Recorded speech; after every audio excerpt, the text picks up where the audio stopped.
How many of you here have your own children? Raise your hand. You have a family of children. How many of you are a child still? About 10 years ago, I now have 4 children, by the way. About 10 years ago, my oldest and my second child were getting ready for bed, and we had family rituals and routines to help them get to sleep. I don't know if that really ever works. I myself am kind of a night owl, and I found myself over this holiday weekend sometimes staying up way past midnight, and to my chagrin, my children were as well. We were putting these 2 young ones to bed, going through the nightly ritual and just having a normal experience, when all of a sudden, my oldest, who was probably about 4 or 5 at the time, looked up at me and said, "Dad, are you going to stay at Mom's house tonight?" And then I realized he didn't know I lived there. What a shock and almost horror as a father to realize that working full-time, going to school for my graduate degree, and serving in my church and community wasn't doing anything for what he thought I did in his life. As I reflected on it again and again over the evening and have pondered it ever since, I began to reevaluate my life and think differently about where I was building relationships and spending time creating experiences with the ones that I love. Not long after that experience, I had a small health scare, the kind that you don't want, where the phone rings and says, "This might be worst results. But we can't get you to the doctor for a few weeks." So you're left with that time of waiting of like, holy cow. And so as the 2 weeks went past, I kind of had this little, reflection time period of what my child had said, and also reflecting upon my career, my life, right? You have that, movie replay of what your life is. And as I sat there reflecting and looking at all of the things that I was doing and wanted to do, etc., I found that not one thought came to, boy, I wish I could attend one more meeting, right? I wish I could go to one more doctoral class. I wish I could somehow serve in the community a little bit longer in the night. But what I found is that I would miss these amazing opportunities to be with my children and family. I would miss the first ballet recital, the first basketball game, the first touchdown. I would miss these opportunities to be with my children at highlight moments in their lives, like graduation or some other event like getting a job or getting married. And it was then and there that I decided it was time for me to change, to reprioritize my life and realize that I needed to make experiences matter. I now have, as I mentioned, 4 children, and we like to think that our family is pretty incredible. I'm glad that I had this experience a decade ago, because I am a different person today as a result of that question my oldest, who's standing next to me, asked when he said, "Dad, are you going to stay at Mom's house tonight?" Because I decided that I was going to invest in their lives. I was going to take days off when they were out of school. If their birthday coincided with a work day, I would try to get that off as well. And make vacations fun, and maybe even dinner fun too. Let's take a selfie at Applebee's, right? And capture these moments so that when I am dead and gone, whether that's tomorrow or in 100 years, they will have experiences to remember their dad. Researchers have found that experiences help shape our thoughts, our habits, and the very things that we do. So we need to create experiences because experiences matter most. There's something amazing about our mental capacity when you attach an experience with emotion. We can all remember significant events and experiences in our lives, especially if we were feeling happy or sad or afraid. Something is embedded inside of our mind. So how can we create or at least replicate these experiences in our own lives, in the lives of our family, and in the lives of our coworkers? I want to share 3 ideas. Number 1, see what they see. Number 2, how you make them feel.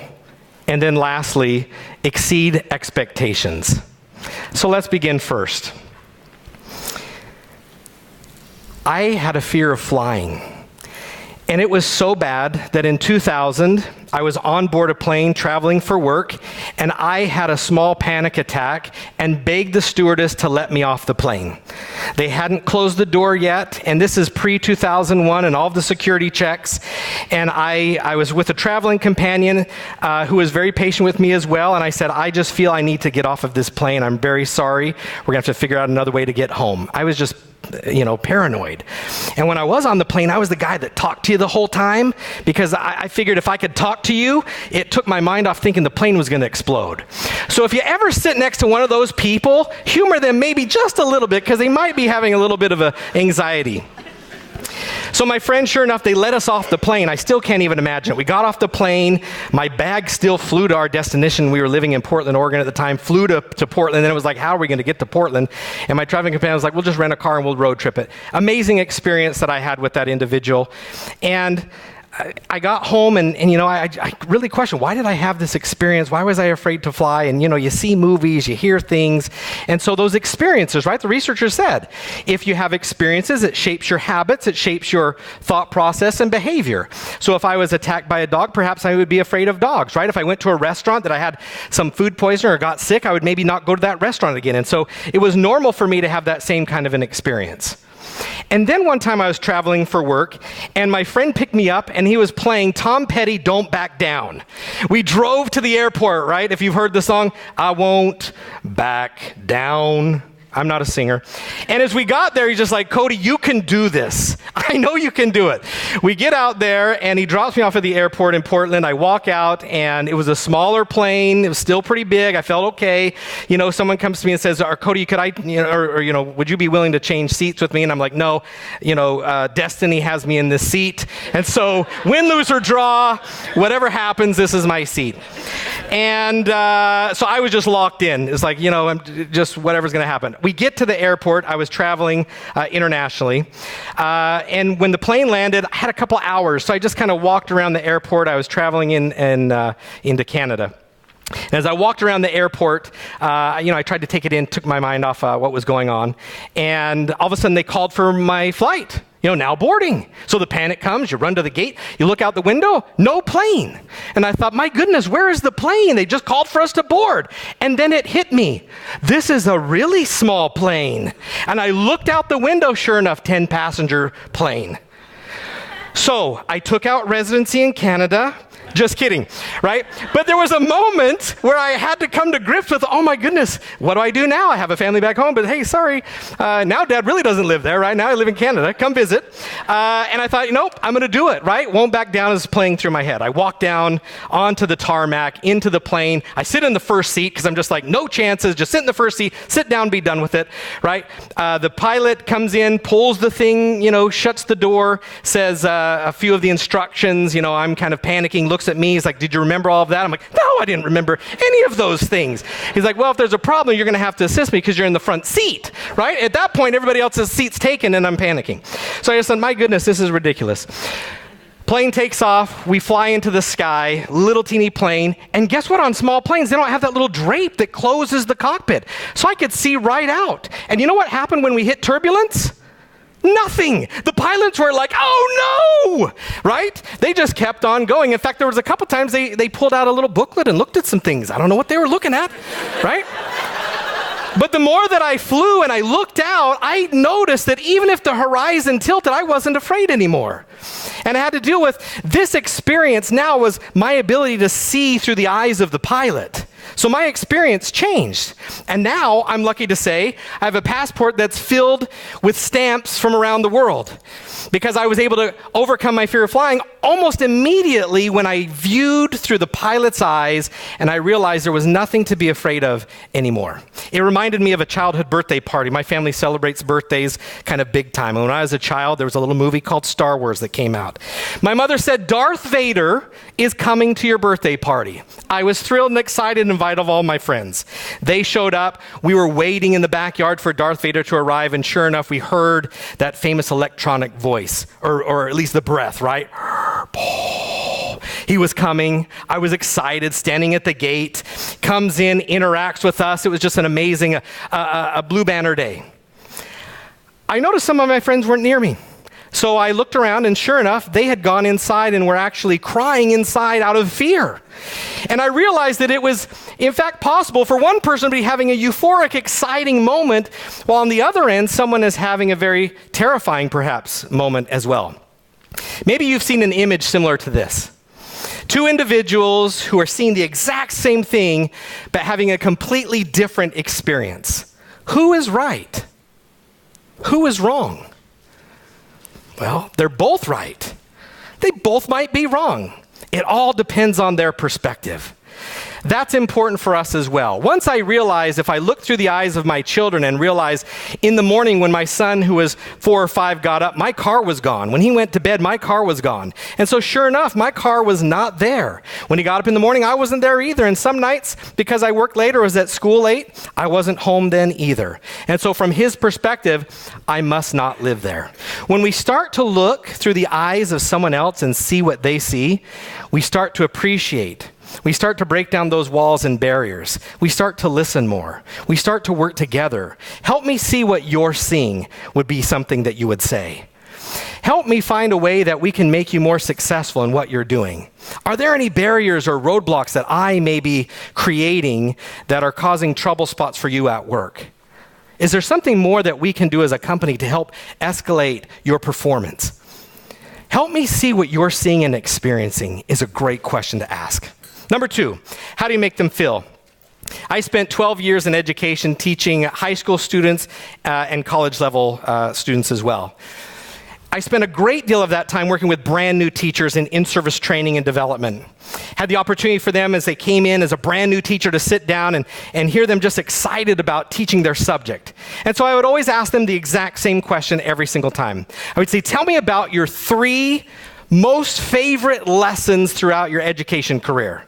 And they would usually rattle off 1 and then a second. And most of the time, ironically, they were science projects that somehow went bad, right? The egg that fell on the carpet, the powder that blew into the teacher's face, whatever the case may be, that's what they remembered. But they never told me 3. And in all the teachers that I asked, none of them were able to remember 3 experiences from the classroom. And then I would ask them, tell me about 3 teachers that you know cared about you. Well, they could tell me about more than 3. They could tell me 7, 8, 9, 10. And I'd say, well, what made you know that teacher cared about you? And they would say things like, they showed up at my athletic event and cheered for me in the stands. They stayed after to help me with my homework. They were there when my parents got divorced. You would hear statement after statement, and maybe yours is the same. And then I would say to them, you're going to spend all of this time creating lessons, and they're not going to remember them, but they'll remember how you made them feel. And every day, come prepared for that. It's no different here at work. We can come from a meeting that's maybe been frustrating or difficult, and our first interaction with an associate, how do we make them feel? Do we make them feel cared for, inspired? Or do we cause doubt and frustration? It's important for us to keep this going and to make sure that we're having these experiences when we take a cognitive look at our own self and have self-awareness. When I was hired to come to Alcon 3 years ago, it's to develop a new onboarding program, and I like to call it an onboarding experience, where we welcome new associates, and we want them to have many touch points with different parts of the business, go through an interactive learning activity, show some multimedia, and have business leaders, including our ELT members, come and present, which David Endicott presented at our last session. And I said, the reason I want this to happen, because originally it was a kind of a half day, you got a binder, and have a great career at Alcon. And I said, I think we can do better. Let's do 3 days, and let's make it an experience. How many of you have attended a Best Start session in this room? I hope that you've had a great experience. How many of you have sent an associate through the Best Start session? I hope that they have had a great experience and you've seen the value and benefit for that. Our goal is to help them have an experience where they feel something. We live in a day where we can share these experiences easily. If you pull out your phone quickly, you can take a look at your text messages and see Someone that just shared something with you shortly. And you could probably even notice that there are emojis that show up. These emojis are a simple way for us to share our feelings and our experiences with others. I just got one from my wife, smiley face. We have conversations all of the time, and I've said, how many of you maybe have a favorite emoji that's your go-to emoji? Raise your hand if you have a favorite emoji that's your go-to. How many of you, raise your hand, know that if you sent this to either a partner or a loved one or a friend, they would know exactly what that emoji meant if you sent it to them? Raise your hand. So here's what I want you to do. Here's a little experiment. Open up your phone, find out one person, doesn't matter, don't spend a lot of time on it, and just send that one emoji. That's all we're going to do. One emoji, I'm doing winky face, and sent. That'll cause a little conversation today at lunch. But hopefully that person knows that you care about them, and you've just created an experience. Number 3 is exceed expectations. I want you to think of a time where maybe a business, a product, or a service has perhaps exceeded your expectations, gone above and beyond, delivered more than you even expected. Maybe it was a restaurant, maybe it was a purchase that you made, maybe it was a dealership, maybe it was Disney who does it so well. But there's something about exceeding expectations, right? That makes us throw money at that business and say, I'll take another one because I love that feeling that you've created because you delivered above and beyond. I want to share one example of exceeding expectations, and it happens to be in the great city of Montreal. I was flying in to Montreal. I'd never been to that beautiful city. And I was talking with the taxi cab driver, and I said, tell me about some things that I can do. I was only in town for just a couple days for work, had meetings, dinners and things like that. And I said, I only have one free night. And he said, well, what would you like to see? I said, I don't know. Give me kind of a top 10 list of things that I should do. And so he started rattling off some things. He said, well, wait a second. Let me give you my cell phone number. He said, when you get out of your meetings, text me, and if I'm available, I'll pick you up and maybe take you into town. I said, that sounds fantastic. I was staying out by the airport, got done with meetings, texted him. Sure enough, he's like, I can be there in 45 minutes. I said, that sounds great. He picks me up. He says, why don't you sit in the front seat? I said, okay, hopped in the front seat. He said, what would you like to do? I said, well, I was thinking of just going into downtown Montreal, maybe, have something to eat, look around a little bit. And he says, okay. He said, well, let's head down there. And he said, I'll just kind of, show you some things. So now I had a private tour guide, right? As we're zipping around, he took me to some of the most iconic places in Montreal. We got to see some great hockey venues and some amazing memorabilia of the teams that are there. Took me to Notre Dame and some other places, the Olympic area that I could see. We went up to the top of a mountain and got to see the Olympic spot. As we weaved in and out of the streets, he would sometimes drop me off and just said, walk to the other side and I'll pick you up. Sure enough, he'd let me out, I'd walk through, and there we would be. And he'd say, I just wanted you to experience that. This was someone who was so proud of their city. And then he said, you said you wanted to have something to eat. Have you ever had a nice meat sandwich? I said, well, yeah, I like meat and sandwiches. You can tell, right? And he said, well, let me take you to Schwartz. He said, Schwartz is the best meat sandwich. And so he says, in fact, I'll go in with you. Sure enough, we went to the restaurant, we went inside, and as we sat down, we ate, and you know what? He even paid. He said, well, I ate too. We got back into the taxi cab and we were kind of headed back. It got to be late. And he said, a lot of people talk about bagels in the United States and there's the New York bagel. He said, but actually we have the best bagels. They're called the Fairmont bagels. And he said, I will take you to the store. I said, well, are they open? He said, they're open all night. That's where they make the dough, right? So sure enough, we got there, bought a bag of a dozen bagels. And sure enough, he said, why don't you take the rest of them with you? The next morning, right at the meeting, I looked like a hero. Show up with these bagels. And these aren't New York bagels, people. These are the Fairmont bagels, right? Now, what was amazing is that this individual took a little extra time and said, just pay me for the cab ride down and back because, I ate and I did the things with you. I made sure that he was tipped well. But he created an experience that I now have a love for Montreal. And he says, if you ever bring your family back, give me a call. I'll be your driver. Those are the kind of experiences that we need to be delivering to our customers every single day. We're not taxi cab drivers, but in many parts of our work, we may feel sometimes the mundane, and we may forget that we need to deliver and exceed expectations, not just to our external customers, but also to our internal customers. And when we do that, we realize that we're creating experiences for return customers and that feeling that we've had. These three things can not only help you as an individual have better experiences in your life, but also creating experiences for the people that you love and even the people that we work with on a regular basis. I know that through my own personal experience, when my child looked at me and said, "Dad, are you going to stay at Mom's house?" changed my entire life, made us move a couple times to find better work that allowed me to be more flexible, to be able to spend time with my kids and to have vacation days and things of that nature. But it's allowed me to be the type of person that I hope that I can establish with my children, ones who make experiences matter most. Thank you.